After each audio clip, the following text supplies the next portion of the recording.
Ярддаг цаг танилцуулъя.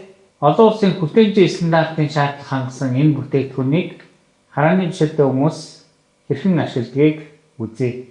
За энэ маань бугуун цаг. За цаг маань арьсан осортой. За сул хараатай хүмүүс зориулсан том дэлгэцтэй.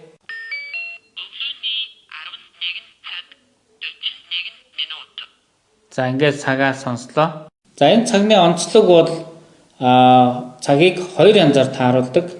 За дэлгэцний цагаад тусдан тааруул, харааг хүмүүс зориулсан ярддаг цагаа бас тусдан тааруулдаг. За дэлгэцний цагийг бол энэ голын бөөрийнхээ товчийг нааш нь татаж зүгээ эргүүлж тааруулна.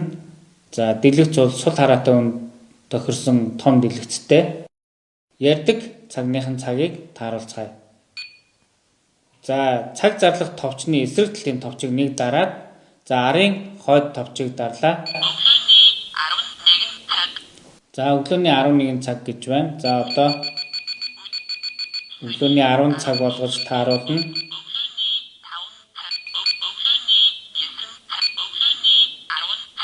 За одоо минута. Уртлын товчийн дараад минутаа сольж байна.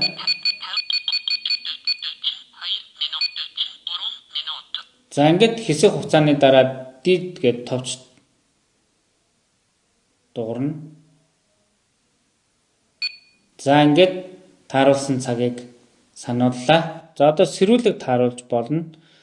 Цаг зарлах товчны эсрэг талын товчийг 2 удаа дараад. За одоо сэрүүлэг арын хойд товчоо дарлаа. За өглөөний 7 цагт сэрүүлэг тавья.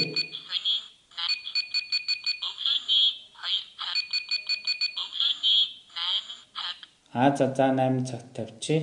За минута уртлын товчийн дарна.